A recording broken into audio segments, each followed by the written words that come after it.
الحمدللہ رب العالمین والصلاة والسلام علی رسولہ الکریم وعلی آلہ واصحابہ اجمعین الی یوم الدین۔ السلام علیکم ورحمۃ اللہ وبرکاتہ۔ دوستان گرامی، حضرت سیدنا ابو بکر الصدیق رضی اللہ تعالی عنہ وعلیہ السلام، آپ اللہ کے نبی کے عظیم صحابی ہیں اور آپ کا شمار سابقون الاولون میں ہوتا ہے، اور سابقون الاولون میں بھی شروع کے صحابہ میں جنہوں نے شروع میں اسلام قبول کیا تھا، آپ کو شمار ان صحابہ میں ہوتا ہے جن صحابیوں نے نبی کے مکمل 23 سالہ دور نبوت کو پایا۔ ان میں سیدنا ابو بکر صدیق رضی اللہ تعالیٰ عنہ بھی شامل ہیں۔ بخاری شریف کی حدیث مبارکہ ہے، حضرت سیدنا عمار ابن یاسر رضی اللہ تعالیٰ عنہ علیہ السلام، آپ کہتے ہیں کہ میں نے نبی کو پایا در حالانکہ آپ کے ساتھ 5 غلام، 2 عورتیں اور حضرت ابو بکر صدیق رضی اللہ تعالیٰ عنہ تھے۔ یعنی کہ جب نبی علیہ السلام پر 7 افراد اسلام لائے تھے، 8 افراد اسلام لائے تھے شروع میں۔ بخاری کی روایت ہے، حضرت عمار ابن یاسر اس کے راوی ہیں، وہ کہہ رہے کہ جب 8 لوگ اسلام لائے تھے، ان میں سے 5 غلام تھے، 2 عورتیں تھیں اور 8ویں خود حضرت ابو بکر صدیق تھے۔ یعنی کہ شروع کے مسلمان، بالکل شروع کے، نبی علیہ السلام کا مکمل 23 سالہ دور پایا، وہ حضرت ابو بکر صدیق رضی اللہ تعالیٰ عنہ میں شمار ہوتے۔ اور دوسری خصوصیت یہ کہ آپ واحد وہ صحابی ہیں کہ جن کے صحابی ہونے کی گواہی اللہ تعالیٰ نے قرآن مجید میں دی ہے۔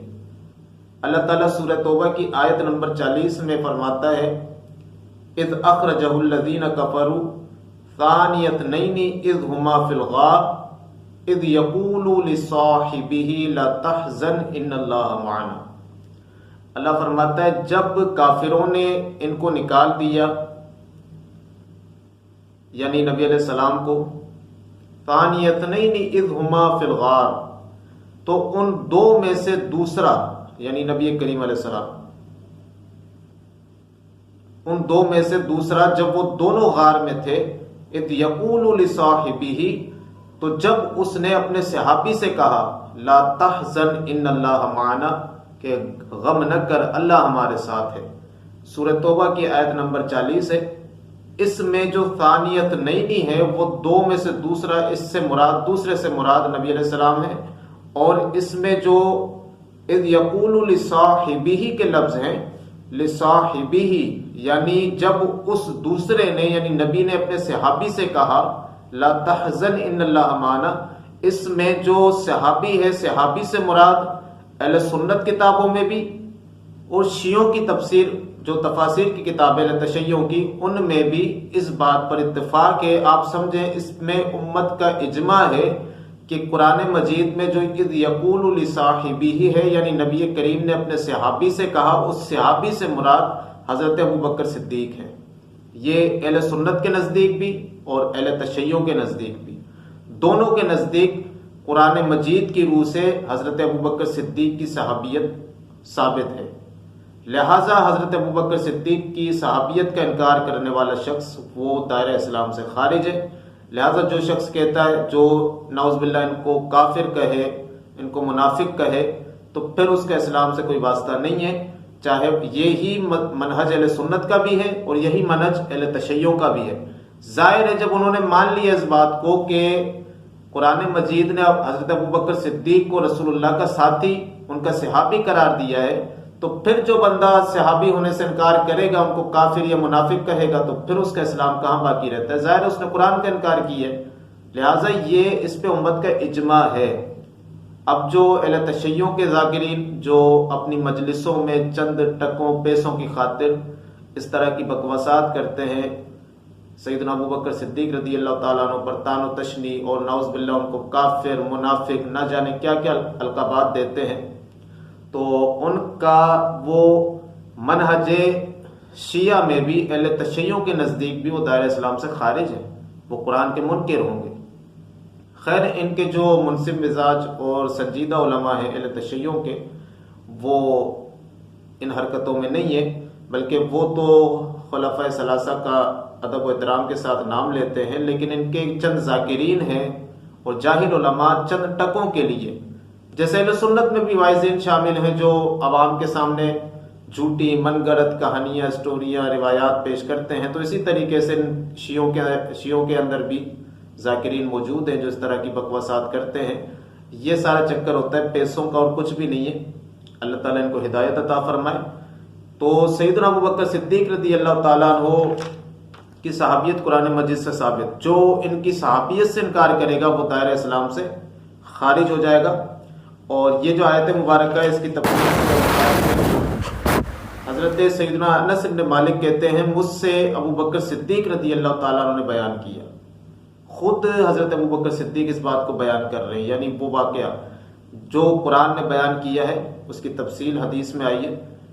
حضرت ابوبکر صدیق کہتے ہیں انہوں نے کہا کہ میں غار ثور میں اللہ کے نبی کے ساتھ تھا، میں نے کافروں کے پاؤں دیکھے جو ہمارے سر پہ آ چکے تھے۔ ابو بکر گھبرا گئے اور بولے یا رسول اللہ، اگر ان میں سے کسی نے ذرا بھی قدم اٹھایا تو وہ ہمیں دیکھ لے گا۔ تو آپ علیہ السلام نے فرمایا تو ان دو آدمیوں کے بارے میں کیا سوچتا ہے جن کے ساتھ تیسرا اللہ ہو۔ بخاری شریف کی روایت ہے، اسی واقعے کو اللہ تعالیٰ نے قرآن مجید میں بیان کیا، ثانی اثنین اذ ہما فی الغار اذ یقول لصاحبہ لا تحزن ان اللہ معنا، کہ غم نہ کر اللہ ہمارے ساتھ ہے۔ یہی وہ واقعہ ہے۔ حضرت ابوبکر صدیق رضی اللہ تعالیٰ عنہ نبی علیہ السلام کے عظیم صحابی ہیں، اور آپ کی شان میں 20 صحیح حدیثیں موجود ہیں۔ فی الوقت تو میں انشاءاللہ آپ کے سامنے صحیح بخاری سے ہی چند مناقب سیدنا ابوبکر صدیق کے پیش کروں گا، اور ہم صحیح روایتیں ہی پیش کریں گے، ضعیف کی کوئی ضرورت ہے نہیں۔ جب صحیح موجود ہوں تو ضعیف لینے کا کوئی فائدہ نہیں ہے، بلکہ ضعیف تو ضعیف ہی ہوتی ہیں، وہ ضعیف کو لینا بھی نہیں چاہیے۔ جن لوگوں کا یہ نظریہ ہے کہ ضعیف فضائل میں معتبر ہوتی ہیں، وہ متقدمین کا نظریہ نہیں ہے، محدثین کا نہیں ہے، یہ متاخرین کا ہے، اور ہم بھی ترجیح ہمیشہ صحیح حدیث کو ہی دیتے ہیں۔ پہلی حدیث صحیح بخاری میں حضرت ابو سعید خدری رضی اللہ تعالیٰ عنہ سے روایت ہے، انہوں نے کہا رسول اکرم نے لوگوں کو خطبہ دیا اور فرمایا بلا شبہ اللہ تعالیٰ نے اپنے ایک بندے کو دنیا اور جو اس کے پاس ہے اختیار دیا، اور اس بندے نے جو اللہ کے پاس ہے اس کو اختیار کیا۔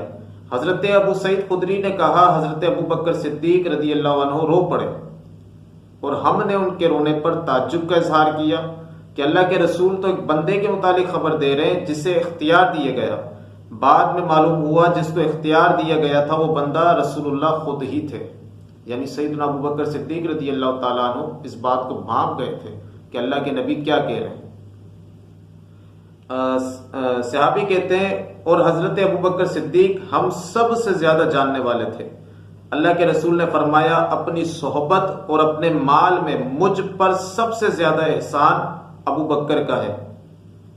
ظاہر ہے سیدنا ابوبکر صدیق رضی اللہ تعالیٰ عنہ نے نبی علیہ السلام کا ساتھ اس وقت دیا تھا جب پورا مکہ آپ کے خلاف تھا، سارے کفار ایک جگہ جمع تھے، آپ کے خلاف سازشیں چل رہی تھیں۔ اس ٹائم پہ سیدنا ابوبکر صدیق اللہ کے نبی کے ساتھ کھڑے تھے۔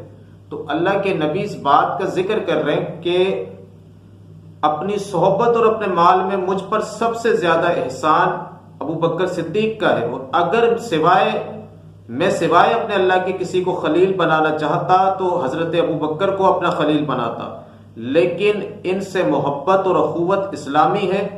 مسجد میں کوئی دروازہ باقی نہ رہنے دیا جائے سوائے حضرت ابوبکر صدیق کے دروازے کے، یعنی مسجد نبی شریف کے حوالے سے نبی نے فرمایا مسجد میں کوئی دروازہ نہ ہو، سارے دروازے بند کر دیے جائیں علاوہ ابوبکر صدیق کے دروازے کے۔ اچھا، یہی روایت سنن ترمذی میں بھی مولا علی کے حوالے سے آئی ہے صحیح سند کے ساتھ۔ اس میں نبی علیہ السلام نے فرمایا مسجد کے سارے دروازے بند کر دو علاوہ علی بن ابی طالب کے دروازے کے۔ تو یہ حضرت ابوبکر صدیق اور سیدنا مولا علی دونوں کی مشترکہ فضیلت ہے۔ ایک اور روایت وہ بھی بخاری شریف میں حضرت عبداللہ ابن عمر رضی اللہ تعالیٰ عنہما سے روایت ہے کہ ہم نبی کریم صلی اللہ علیہ وآلہ وسلم کے زمانہ اقدس میں صحابہ کرام کے درمیان جب ترجیح دیا کرتے تو سب پر یعنی سب سے پہلے سب کے اوپر ترجیح ابوبکر صدیق کو دیتے، پھر عمر ابن خطاب کو، پھر عثمان ابن عفان کو رضی اللہ تعالیٰ عنہ اجمعین۔ یعنی کہ نبی علیہ السلام کے زمانے اقدس میں بھی صحابہ اگر کسی کو ترجیح دیتے یعنی سارے صحابہ کے اوپر تو وہ حضرت ابوبکر صدیق کو دیتے. اس سے سیدنا ابوبکر صدیق رضی اللہ تعالیٰ عنہ کا تمام صحابہ پر افضل ہونا بھی ثابت ہو رہا ہے. اس کے بعد سیدنا عبداللہ ابن عمر فرماتے ہیں کہ اس کے بعد ہم عمر بن خطاب کو رضی اللہ تعالیٰ عنہ، پھر ان کے بعد سیدنا عثمان ابن عفان رضی اللہ تعالیٰ عنہ کو ترجیح دیا کرتے تھے. اور سنن نبی داؤد میں یہ مکمل روایت ہے، اس میں عبداللہ ابن عمر فرماتے ہیں کہ سیدنا عثمان غنی کے بعد ہم صحابہ کو چھوڑ دیتے، لوگوں کو چھوڑ دیتے، پھر کسی کو کسی پر کوئی ترجیح نہیں دیتے تھے. لہٰذا جو لوگ اس روایت سے مولا علی کا چوتھا نمبر نکالتے ہیں نا کہ مولا علی جو ہے وہ چوتھے نمبر پر ہیں، وہ غلط ہے، کیونکہ یہاں عبداللہ ابن عمر نے مولا علی کا ذکر ہی نہیں کیا. یہاں ذکر صحابہ کا ہو رہا ہے، اور مولا علی علیہ السلام وہ صحابہ میں بھی شامل ہوتے ہیں اور اہل بیت میں بھی شامل ہوتے ہیں. خیر، اس حوالے سے اس حدیث پر میں نے مکمل ایک ویڈیو ریکارڈ کروائی ہے اس مسئلے پہ، افضلیت پر، کہ افضل البشر بعد الانبیاء وہ کون ہیں. وہ ویڈیو آپ میری دیکھ لیں، انشاءاللہ ساری باتیں آپ کو سمجھ آ جائیں گی. ایک اور حدیث، نبی کریم صلی اللہ علیہ وسلم کی بارگاہ بے کس پناہ میں ایک عورت حاضر ہوئی. بخاری میں روایت ہے حضرت جبیر رضی اللہ تعالیٰ عنہ سے. وہ کہتے ہیں کہ نبی کی بارگاہ میں ایک عورت آئی، آپ نے اس کو دوبارہ آنے کا حکم دیا. اس عورت نے عرض کیا مجھے بتائیے کہ اگر میں آپ کے پاس آؤں اور آپ کو نہ پاؤں پھر کیا کروں؟ گویا کہ وہ کہہ رہی تھی کہ اگر آپ کا وصال ہو جائے تو پھر میں کیا کروں، کس کے پاس جاؤں؟ تو نبی کریم علیہ السلام نے فرمایا اگر تم مجھے نہ پائے تو حضرت ابوبکر کے پاس چلی جانا. سبحان اللہ. یعنی نبی نے فرمایا تو اگر مجھے نہ پائے، گویا میرا وصال ہو جائے، میں اس دنیا سے چلا جاؤں، تو تم ابوبکر کے پاس چلی جانا. اب اس روایت میں خلیفہ بلا فصل ہونے کی بھی دلیل موجود ہے. نبی علیہ السلام نے بیشتر روایتیں بھی ہیں جن میں اشارتاً نبی علیہ السلام نے سیدنا ابوبکر صدیق رضی اللہ تعالیٰ عنہ کی خلافت کا اشارہ دیا ہے. ان میں سے یہ حدیث بھی ہے، نبی نے فرمایا اگر مجھے نہ پاؤ تو ابوبکر کے پاس چلی جانا. اب وہی حدیث حضرت عمار ابن یاسر رضی اللہ تعالیٰ عنہ والی جو میں نے پہلے بیان کر دی تھی وہ دوبارہ سنیں. حضرت عمار ابن یاسر رضی اللہ عنہ کہتے کہ میں نے رسول اللہ کو دیکھا، در حالانکہ آپ کے ساتھ صرف 5 غلام اور 2 عورتیں اور ابوبکر تھے. یعنی اس ٹائم پہ سیدنا ابوبکر صدیق رضی اللہ تعالیٰ عنہ نے اسلام قبول کیا تھا. جب مکمل نبی علیہ السلام کے ساتھ جو مسلمان تھے وہ ابوبکر صدیق تھے، پھر حضرت عمار ابن یاسر رضی اللہ تعالیٰ عنہ نے اسلام قبول کیا. اب سیدنا ابو ہریرہ رضی اللہ تعالیٰ عنہ سے روایت ہے، وہ کہتے ہیں کہ میں نے رسول اللہ کو فرماتے سنا جس شخص نے ہر چیز کا ایک جوڑا یعنی درہم و دینار وغیرہ اللہ کی راہ میں خرچ کیا، اسے جنت کے سب دروازوں سے بلایا جائے گا. اے اللہ کے بندے، یہ بہتر ہے جو شخص نماز پڑھنے والوں میں سے ہوگا اسے باب صلاۃ سے پکارا جائے گا، جو جہاد کرنے والوں میں سے ہوگا اسے باب الجہاد سے پکارا جائے گا، اور جو شخص صدقہ اور خیرات کرنے والوں میں سے ہوگا اسے باب الصدقہ سے پکارا جائے گا، اور جو شخص روزہ رکھنے والوں میں سے ہوگا اس کو باب الصیام یعنی باب الریان سے پکارا جائے گا. حضرت ابوبکر صدیق رضی اللہ تعالیٰ عنہ نے عرض کی اس شخص پر جو ان تمام دروازوں سے بلایا جائے اسے تو کوئی ضرر یعنی نقصان نہیں ہوگا. پھر عرض کیا، سوال کیا اللہ کے رسول سے کہ یا رسول اللہ کوئی ایسا بھی ہے جو ان تمام دروازوں سے بلایا جائے گا؟ تو نبی علیہ السلام نے فرمایا ہاں، اور میں یقین رکھتا ہوں ابوبکر تم ان لوگوں میں سے ہوگے. سبحان اللہ. یعنی جن لوگوں کو سارے دروازوں سے بلایا جائے گا، نبی علیہ السلام نے فرمایا مجھے یقین ہے کہ ابوبکر تم ان لوگوں میں سے ہوگے. یہ چند صحیح حدیثیں بخاری شریف سے میں نے پیش کی. خیر یہ حدیثیں اہل سنت کی کتاب میں سے تھی، صحیح بخاری میں سے، لیکن اہل تشیع کی کتابوں میں بھی سیدنا ابوبکر صدیق رضی اللہ تعالیٰ عنہ کا نام جب بھی لکھا گیا تو احتراماً لکھا گیا، اور سیدنا ابوبکر صدیق کے فضائل بھی شیعہ کتبوں میں موجود ہے صحیح سندوں کے ساتھ. اصل میں مسئلہ یہ کہ ان کے جو علماء ہیں نا، جو جاہل قسم کے جو اس طرح کی بکواسات کرتے ہیں، وہ خود اپنی کتابوں سے غافل ہیں. اگر کم از کم وہ اپنی کتابیں ہی پڑھ لیں تو یہ نوبت نہ آتی. چند حوالے پیش کرتا ہوں میں. پہلا حوالہ مانی الاخبار میں شیعہ کتاب ہے، شیخ صدوق ابی جعفر محمد بن علی بن حسین قمی، یہ اپنی کتاب مانی الاخبار میں ایک روایت لاتے ہیں، اور اس کے راوی خود امام حسن ہیں. سیدنا امام حسن علیہ السلام آپ فرماتے ہیں کہ نبی علیہ السلام نے فرمایا کہ ابو بکر مجھ سے سماعت کی منزلت پر ہے، عمر مجھ سے بصارت کی منزلت پر ہے، اور عثمان مجھ پہ قوت قلب کی منزلت پر ہے. سبحان اللہ. یہ شیعہ کتاب ہے، شیعوں کے امام شیخ صدوق وہ اپنی کتاب میں یہ روایت لائے ہیں، اس کے راوی امام حسن خود ہے. ٹھیک ہے. اور ایک اور کتاب کشف الغمہ، یہ بھی شیعہ کتاب ہے، ابو الحسن علی بن عیسیٰ بن ابی الفتح الاربلی شیعہ عالم ہے. یہ امام باقر علیہ السلام سے ایک روایت لاتے ہیں کہ امام باقر سے سوال کیا گیا کہ تلوار کو زیور لگانا کیسا جائز ہے یا نہیں؟ تو امام باقر نے کہا آپ نے اس میں حرج نہیں. امام باقر کہتے ہیں کہ اس میں حرج نہیں تلوار کو زیور لگانے میں، کیونکہ ابو بکر الصدیق رضی اللہ عنہ نے اپنی تلوار کو زیور لگایا. اچھا، یہی سیم ٹو سیم الفاظ ان کی کتاب کشف الغمہ میں لکھے ہیں، ابو بکر الصدیق رضی اللہ عنہ، انہوں نے اپنی تلوار کو زیور لگایا. اچھا، تو پوچھنے والے نے سوال کیا کیا آپ بھی ان کو صدیق کہتے ہیں، ابو بکر کو آپ بھی صدیق کہتے ہیں؟